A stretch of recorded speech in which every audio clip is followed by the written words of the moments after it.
રણુજા બીજના દાડે મારી ગાડી રણુજા જાય. રાતે ગાડી 1 વાગે રાજસ્થાન બાડમેર શિવ પાસ કર્યું તો શિવ પહોંચી હતી.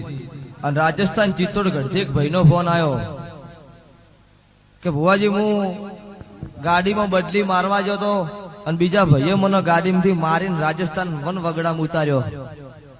અને ભાઈ રોતો તો કે મારા પાસે પૈસા છે ને હું જઉં તો ચો જઉં.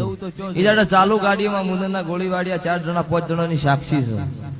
હું એવું કીધું ચિંતા ના કરતો મારી કાળુ ભગતની મેલડી તને લેવા આવશે રાજસ્થાન સભાવાળો.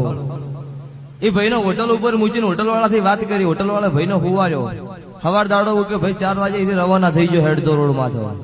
દાડો ઉજે રોતો રોતો હેડતો તો રોડમાં 80 વર્ષની ડોશીનું કોઈક રૂપ ધારણ કરીને બહેરું આવ્યું એટલે ભાઈને પૂછ્યું ચમ ભયા રોવી છું. ભાઈએ કીધું કે ગુજરાતનો શું રાવળ શું. મને રાતે એક ભાઈએ દારૂ પીને મારીને ગાડીમાંથી ઉતારી દીધો. ઘેર જવું પૈસા નહીં. 80 વર્ષની ડોશી કાળો ઓઢણો આટલી મોટી નથડી પહેરવા અન કેડે કાબરી બિલાડી.